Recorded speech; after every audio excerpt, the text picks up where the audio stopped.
Y este mensaje se titula El tesoro más valioso en manos de un moribundo. El tesoro más valioso en manos de un moribundo. Todos los seres humanos queremos tesoros, pero lógicamente con salud, con muchos años de vida para poder disfrutarlos. Sería algo lamentable, sería algo penoso recibir un gran tesoro segundos antes de morir. Sin embargo, espiritualmente hablando, aunque sea un segundo antes de morir, sería lo mejor que pudiera pasarnos. Hoy vamos a hablar de una persona que tuvo tal suerte. Y voy a invitarles a buscar en la palabra de Dios el Evangelio según San Lucas, capítulo número 23. Evangelio según San Lucas, capítulo número 23, del versículo 32 hasta el versículo 43. Y muchas de las canciones que hemos cantado hoy, su letra habla del sacrificio de Jesús en la cruz del Calvario. Y precisamente este mensaje va a tomar como texto base este pasaje, que es el momento en el cual Jesús es crucificado. Lucas capítulo número 23, del versículo 32 al versículo 43, dice así: Llevaban también con él a otros dos que eran malhechores para ser muertos, y cuando llegaron al lugar llamado de la Calavera, le crucificaron allí, y a los malhechores, uno a la derecha y otro a la izquierda.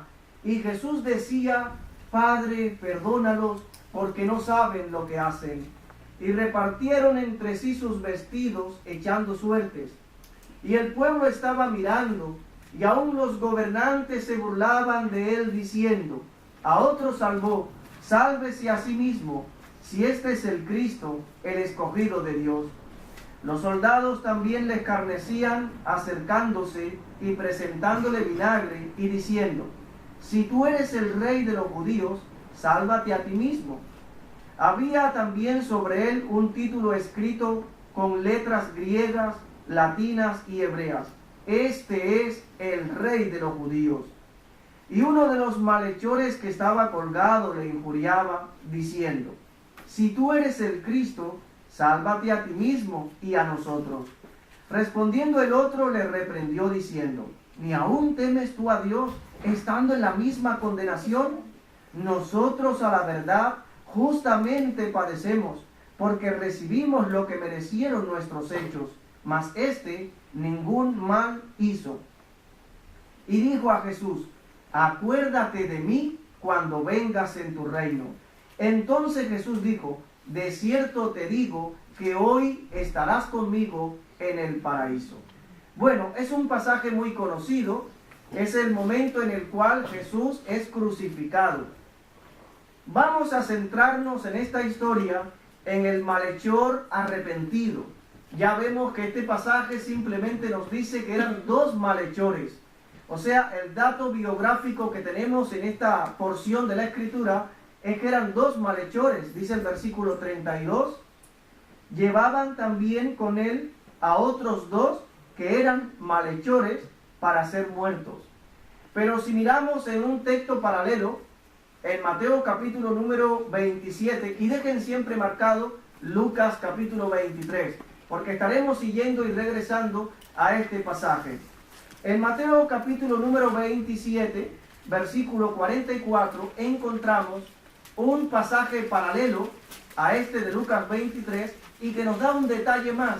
Mateo nos da en su evangelio un detalle más acerca de la biografía de este malhechor que no la encontramos en el evangelio de Lucas.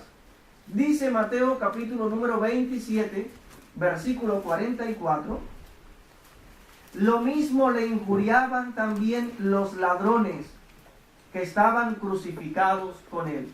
Lucas nos dice que eran malhechores, pero aclara un poquito más el evangelio de Mateo, dándonos ya exactamente que eran ladrones. Y dice que le injuriaban.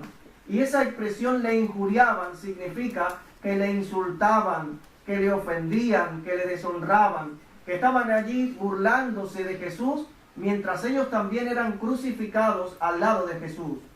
En el Evangelio según San Marcos, y podemos buscarlo, en el capítulo número 15, Evangelio según San Marcos, capítulo número 15, versículos 27 y 28,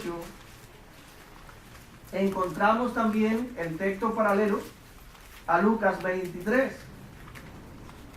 Marcos capítulo 15, versículos 27 y 28 dice: crucificaron también con él a dos ladrones, uno a la derecha y el otro a la izquierda, y se cumplió la escritura que dice: y fue contado con los inicuos.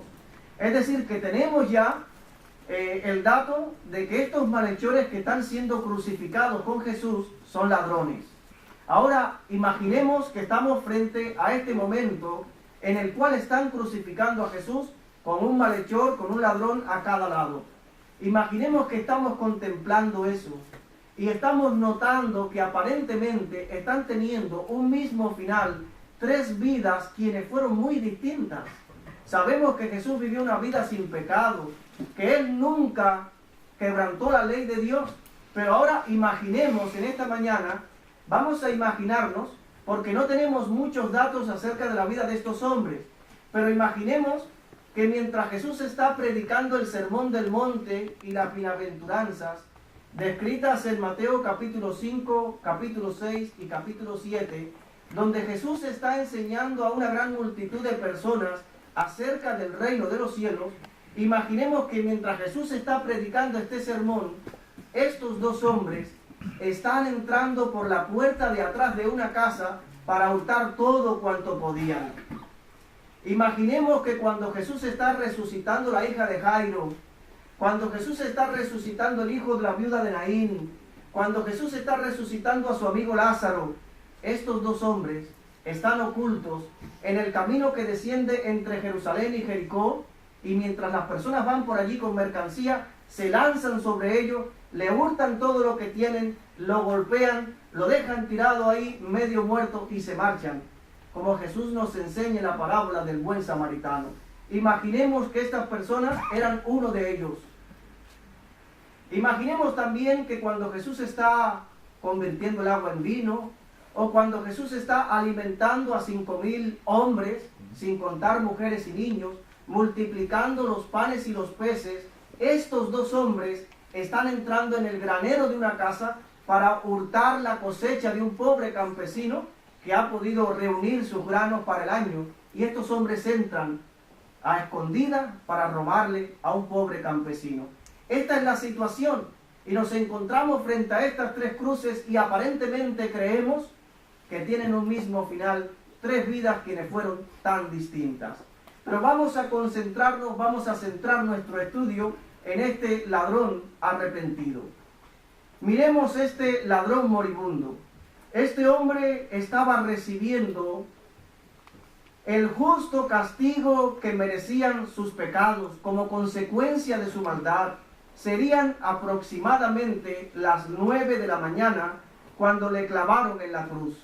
Gritaba, pateaba, se retorcía y blasfemaba. Pusieron sobre su cabeza la causa por la cual le estaban crucificando. Probablemente habría en su cabeza un letrero que decía: fulano de tal, el ladrón entre los judíos. Pero fue allí, mis queridos hermanos y amigos, en ese momento dramático, a orillas de la muerte, donde este malhechor encontró la salvación. Se hizo poseedor del regalo más grande que pueda poseer una persona en todos los tiempos. Ahora imaginemos este suceso. Trasladémonos imaginariamente de fecha y de lugar y convirtámonos en esta mañana en testigos oculares de la crucifixión de Jesús. Vamos a contemplar la crucifixión de Jesús a través de los ojos de este malhechor. A las 9 de la mañana, antes que el sol llegara a su cenit, este malhechor crucificado se encontró con el Salvador del alma. Antes de la puesta de sol, esa misma tarde, los soldados quebraron sus piernas y todo el peso de su cuerpo colgaba de sus brazos. Su corazón sobrecargado al máximo dejó de latir, murió físicamente, pero su alma fue salvada. Su alma alcanzó la eternidad, alcanzó la salvación. Este hombre halló la salvación de la única manera que está disponible para todo ser humano sobre la faz de la tierra. Analicémoslo bien. Este hombre no fue salvo de las consecuencias de sus pecados por asistir a la iglesia. La iglesia como tal llegó a existir unos 50 días después de su muerte. No fue salvo por leer la Biblia, no fue salvo por sus buenas obras y llevar una vida sin reproches, sino que fue un ladrón, fue una persona que hizo el mal, no tenía muchas buenas obras que aportar. Él no recibió auxilio espiritual de ningún sacerdote, y mucho menos de la Madre de Jesús. No fue salvo por el bautismo, ni por ninguna otra ceremonia. Fue salvo sencillamente por dirigir su mirada con los ojos de la fe hacia el Cristo de la gloria, hacia Jesús el Señor. Nuestro primer contacto con este hombre es cuando las frías aguas de la muerte le están acechando, están casi tocando sus pies. Mientras más se acercaba este hombre a la muerte, más consciente estaba de la carga tan tremenda de sus pecados y lo justa que era su sentencia. Él dijo en Lucas 23, versículo 41, le dijo al otro malhechor: nosotros a la verdad justamente padecemos, porque recibimos lo que merecieron nuestros hechos. Este hombre está consciente de que está recibiendo un justo castigo. Él ha quebrantado la ley de Dios. Él ha sido, su vida y su conducta, su accionar en la vida, ha sido una ofensa para el Dios de Israel.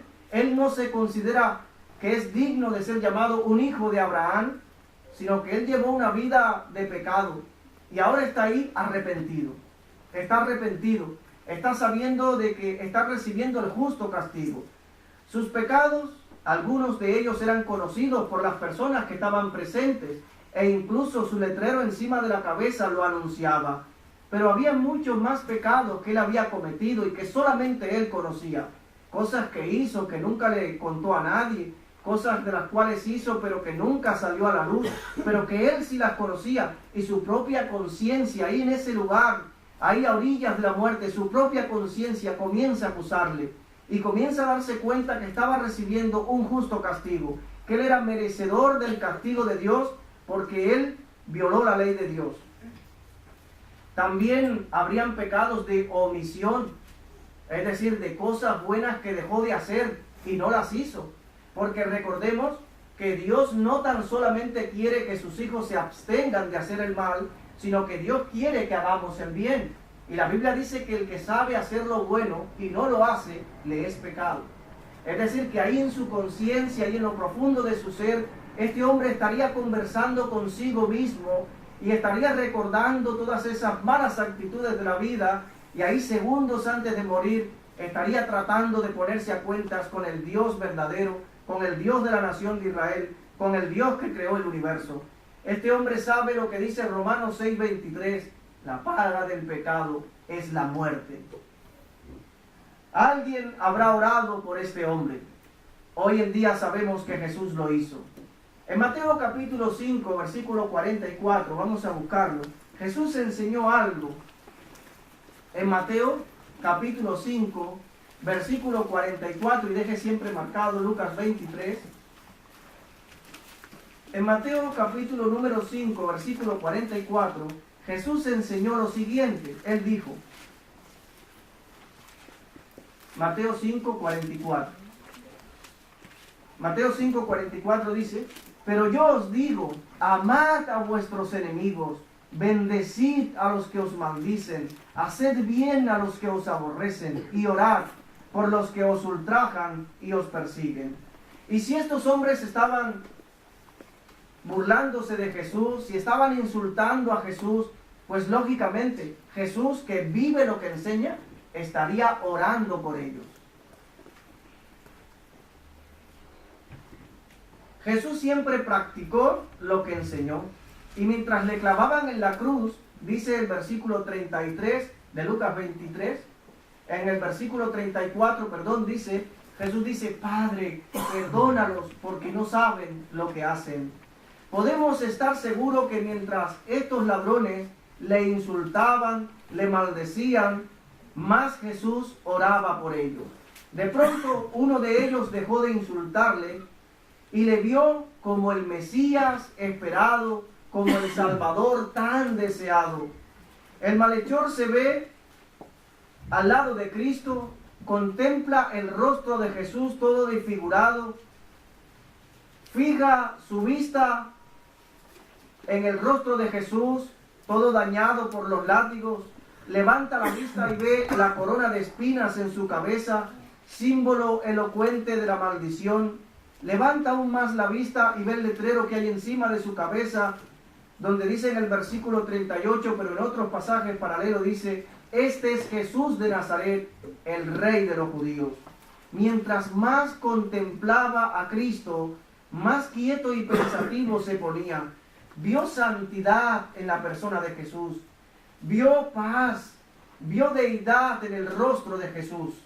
Se acordaría de las palabras que aprendió de niño en la sinagoga, cuando se leería a los días de reposo el libro del profeta Isaías, sobre todo en Isaías 53, versículos 5 y 6, que describe a Jesús de la siguiente manera, cuando dice, mas él herido fue por nuestras rebeliones, molido por nuestros pecados, el castigo de nuestra paz fue sobre él, y por su llaga fuimos nosotros curados. Todos nosotros nos descarriamos como oveja, cada cual se apartó por su camino, mas Jehová cargó en él los pecados de todos nosotros. Y este hombre está ahí siendo crucificado al lado de Jesús, estaría contemplando el rostro de Jesús, estaría contemplando la persona de Jesús, y vendrían todos esos pasajes a su memoria, y se daría cuenta que él también, como una oveja perdida, se descarrió de la presencia del pastor, se descarrió de los mandamientos de Dios, se fue lejos, llevó una vida de reproche, llevó una vida indigna ante los ojos de Dios. Tal vez este hombre recordaría la historia de Moisés, cuando el pueblo de Israel aún en sus venas tenía el veneno mortal de la serpiente, y cuando Moisés levanta la serpiente de metal, la serpiente de bronce, y que el pueblo de Israel miraba en el desierto a la serpiente de bronce, entonces era sanado. Recordaría esa historia, que incluso Jesús, conversando con Nicodemo, Jesús le dijo a Nicodemo que debía de nacer de nuevo, pero también le dijo en Juan capítulo 3, versículos 14 y 15, Jesús le dice a Nicodemo, porque así como Moisés levantó la serpiente en el desierto, así es necesario que el Hijo del Hombre sea levantado, para que todo aquel que en él cree no se pierda, mas tenga vida eterna. Este hombre estaba ahí al lado de Jesús, contemplando a Jesús, colgando a Jesús entre el cielo y la tierra, y le vendría a la memoria todo su pasado, todo lo malo que hizo, todos sus pecados, y lo que la Biblia decía acerca de el Salvador, acerca del Mesías. Ahora era el turno del malhechor. Estaba agonizando, pero miró a Cristo y vio en la persona de Jesús cosas maravillosas. Él comprendió muchas cosas de Jesús que la gente de su época ignoró. Estando en la cruz, agonizando, antes de morir, recordó las palabras que Jesús pronunció cuando Jesús dijo, Padre, perdónalos porque no saben lo que hacen. Él diría que ser humano, común y corriente, que es inocente, que le están crucificando los verdugos, que está siendo crucificado por envidia de los principales religiosos del pueblo. ¿Qué hombre tendría en lo profundo de su corazón una oración como esa? Padre, perdónalos porque no saben lo que hacen. Hay algo diferente en la persona de Jesús y este hombre se da cuenta. Recordó también las palabras en el versículo 35, cuando los gobernantes del pueblo dicen, a otro salvó, sálvese a sí mismo, si este es el escogido de Dios. Y comienza a pensar, a otros salvó, a otros él salvó. Recordó cómo los soldados decían en el versículo 37, si tú eres el rey de los judíos. si tú eres el rey de los judíos, sálvate a ti mismo. Este malhechor oyó el evangelio de los labios de los enemigos de Cristo y él creyó. Reconoce que es un pecador, se arrepiente de sus pecados y confiesa a Cristo como el único medio para alcanzar la vida eterna, el regalo de la vida eterna. Creyó que Jesús era un Mesías esperado en Israel. Creyó que Cristo era perfecto y sin pecado, porque en el versículo 41, la parte final, él dice, mas este ningún mal hizo. Reconoce que hay santidad en la persona de Jesús. Un malhechor, un hombre que conoce el corazón humano, que es un malhechor, que es un delincuente, que es un ladrón, sin embargo está expresando de Jesús, este ningún mal hizo. Cuando hoy en día sabemos que todos somos pecadores, sin embargo esta persona ve a alguien diferente en la persona de Jesús y es capaz de expresar, este ningún mal hizo. Creía que Jesús podía salvarle, creía que Jesús es un rey, creía que hay algo más allá de la muerte, creía en una resurrección, porque está poniendo su confianza en alguien que está físicamente en la misma circunstancia que él.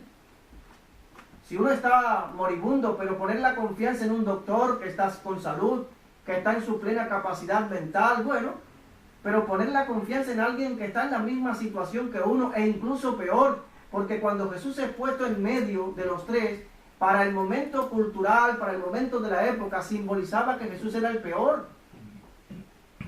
Jesús se convierte en la principal amenaza de la sociedad, simplemente para demostrarnos que nos aman, para ocupar nuestro lugar en aquella cruz. Y este hombre ahora dice en el versículo 42, y le dijo a Jesús, acuérdate de mí cuando vengas en tu reino. ¿Se dan cuenta? Toda la profundidad de estas palabras. Jesús está casi a punto de morir. Le está hablando de un reino, que Jesús es un rey, que hay una vida más allá de la muerte. Él sabe que Jesús va a morir. Acuérdate de mí cuando vengas en tu reino. Con esas palabras, con esa expresión, está queriendo decir mucho. Está diciendo, estoy arrepentido de mis pecados. Estoy arrepentido de haber llevado una vida de espaldas a Dios. Me arrepiento de toda mi vida de fracaso. Pero ahora quiero arreglar mis cuentas con Dios. Aunque sea antes de morir, quiero que te acuerdes de mí cuando vengas en tu reino. Este hombre recibió el tesoro más grande del mundo que un ser humano pueda recibir. La vida eterna. Él creyó que Cristo tendría un reino y quería formar parte de ese reino. Este criminal desconocido creyó con una fe maravillosa y ejemplar y confesó a Cristo. Dice Romanos capítulo 10. Unos años después, el apóstol Pablo enseñó en Romanos capítulo número 10, los versículos del 8 al 13, lo siguiente. En Romanos capítulo número 10, los versículos del 8 al 13 dice, mas, ¿qué dice? Cerca de ti está la palabra, en tu boca y en tu corazón. Esta es la palabra de fe que predicamos, que si confesares con tu boca que Jesús es el Señor y creyeres en tu corazón que Dios lo levantó de los muertos, serás salvo. Porque con el corazón se cree para justicia, pero con la boca se confiesa para salvación. Pues la Escritura dice, todo aquel que en él creyere no será avergonzado. Porque no hay diferencia entre judío y griego, pues el mismo que es Señor de todos, es rico para con todos los que le invocan. Porque todo aquel que invocare el nombre del Señor será salvo. Y ahí está este hombre, en lo más profundo de su corazón, creyendo que Cristo va a resucitar de los muertos, creyendo que Él es el Señor, que Él es el Rey, que tiene un reino, que hay una vida más allá de la muerte, y pone su confianza en el Salvador. Él clamó y fue perdonado, porque dice Jesús en Lucas 23, versículo 43, le responde Jesús, entonces Jesús le dijo, de cierto te digo que hoy estarás conmigo en el paraíso. Con esa expresión, con esa oración de Jesús, Jesús le está diciendo que le está extendiendo el perdón, que Dios le perdona, que Dios le hace su hijo, que su nombre está escrito en el libro de la vida y que él tiene entrada al paraíso. La sangre de Cristo hace nuevas todas las cosas. La Biblia dice en un pasaje que todos conocemos, en Primera de Juan capítulo 1, Primera de Juan capítulo 1, no lo busquen, versículo 7, la segunda parte dice: y la sangre de Jesucristo, su Hijo, nos limpia de todo pecado. Es decir, que no existe pecado suficientemente grande que la sangre de Cristo no sea capaz de limpiar. Y no existe pecado suficientemente pequeño que no necesite ser limpiado por la sangre de Cristo. Cristo murió primero. Vamos a verlo en el Evangelio de Juan. Pueden buscarlo. En el Evangelio según San Juan, capítulo número 19.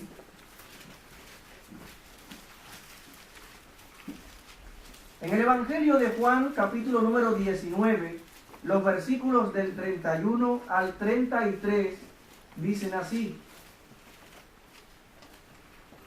Juan 19, 31 al 33 dice: entonces los judíos, por cuanto era la preparación de la Pascua, a fin de que los cuerpos no quedasen en la cruz en el día de reposo, pues aquel día de reposo era de gran solemnidad, rogaron a Pilato que se les quebrase las piernas y fuesen quitados de allí. Vinieron pues los soldados y quebraron las piernas al primero y asimismo al otro que había sido crucificado con él. Mas cuando llegaron a Jesús, como le vieron ya muerto, no le quebraron las piernas. Es decir, que Cristo murió primero. Jesús, la luz del mundo, entró a las regiones más oscuras de la muerte para alumbrar el camino a la primera alma salvada después de su muerte, la primera alma que entraría victoriosa al paraíso. Al ponerse el sol de aquel Viernes Santo, manos crueles pusieron fin a aquel ladrón moribundo, lanzándolo a la eternidad. Él pasó por el río de la muerte, pero en la otra orilla, el mismo Señor le estaba esperando. Una mano traspasada estrechó otra mano traspasada también, y el cielo resonó con el grito triunfal del pastor: gozaos conmigo, porque he encontrado la oveja que se me había perdido. Dice la Biblia que así habrá más gozo en el cielo cuando un pecador se arrepiente que por 99 justos que no necesitan de arrepentimiento. Es decir, que el cielo se pone de fiesta cuando una persona decide arreglar sus cuentas con Dios, cuando una persona entrega su vida a Dios. Hay gozo en el cielo. Pero recordemos, hermanos míos queridos, que fueron dos las personas que fueron crucificadas al lado de Cristo. Uno se salvó, lo que nos enseña que no debemos perder la esperanza, que si hubo esperanza y si hubo salvación para el ladrón en la cruz, también lo hay para todo ser humano sobre la faz de la tierra. El otro se perdió para que nadie presuma creyéndose autosuficiente. Hermanos míos queridos, hay cielo y hay infierno. El destino eterno de cada persona sobre la faz de la tierra se decide mientras esa persona vive. No existe el purgatorio, no existe una nueva oportunidad después de esta vida. Solamente tenemos la oportunidad que dure nuestra vida en esta tierra para arreglar nuestras cuentas con Dios. La Biblia dice en Hebreos 9:27: y de la manera que está establecido para los hombres, que mueran una sola vez, y después de esto el juicio. Es decir, que después que muramos ya no existe ninguna oportunidad más para arreglar nuestras cuentas con Dios. Allí yo sé que después de la muerte ya no habrán personas incrédulas, porque todo el mundo va a creer lo que mucha gente va a creer en el infierno. Cuando esté en el infierno se va a dar cuenta: sí, es verdad que existe el infierno, es verdad que Dios sí existe, es verdad que todo lo que estaban predicando era verdad, pero será tarde. Este ladrón en la cruz halló la salvación, aunque fueron segundos antes de morir, pero lo halló. Tras la cruz hay dos caminos, y no es difícil escoger. La pregunta sería: ¿cuál camino escogerá usted? ¿Creerá? ¿Invocará el nombre de aquel que murió en la cruz por usted, obteniendo así la salvación, o le dará la espalda partiendo de su presencia a la condenación eterna? De verdad que somos conscientes, todos los que estamos aquí, somos conscientes de lo que Cristo vino a conquistar para nosotros en la cruz. La elección es suya. Usted puede decidir, usted puede recibir el tesoro más valioso del mundo. Recuerden que Jesús dijo, porque ¿qué aprovechará el hombre si ganara el mundo y perdiere su alma? ¿O qué recompensa dará el hombre por su alma? La respuesta es ninguna, porque la vida eterna del cielo no se compra, no se gana, no se merece, se entra de la única manera, confiando en Jesús. El tesoro de la vida eterna es alcanzado solo por la fe. Es un regalo que Dios ofrece a todos, pero es efectivo solamente en aquellos que creen, en aquellos que ponen su confianza en el Señor y Salvador Jesucristo. Si este moribundo en la cruz lo alcanzó, usted también puede. Usted no tiene que esperar a que esté en el lecho de su muerte para entonces después poner su confianza en Jesús. Hoy mismo usted puede rendir el control de su vida a Cristo, teniendo la oportunidad de tener sus pecados perdonados, de tener su nombre escrito en el libro de la vida y saber de que cuando deje de latir su corazón en esta tierra, irá a un mundo mejor.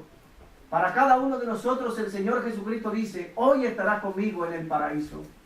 Puede vivir en esta tierra los años que le quede, pero sabiendo que es un ciudadano celestial. El apóstol Pablo le escribía a Timoteo, en Timoteo, 1 Timoteo 6:2, y le decía, pelea la buena batalla de la fe, echa mano de la vida eterna. Le decía Pablo a Timoteo, pelea la buena batalla de la fe, echa mano de la vida eterna. Y nuestro deseo en esta hora es que cada uno de nosotros esté pensando seriamente en su decisión por Cristo, especialmente aquellas personas que aún no han hecho un compromiso con Cristo, que se den cuenta de lo que Cristo vino a conquistar para nosotros en la cruz, que no tenemos todo el tiempo del mundo para tomar esa decisión, que seamos sabios, que imitemos a este hombre en esta actitud cuando le rinde el control de su vida a Cristo. Que el Señor les bendiga y bueno, que cada uno de nosotros pueda tomar esa decisión sabia de arreglar su cuenta con el Señor.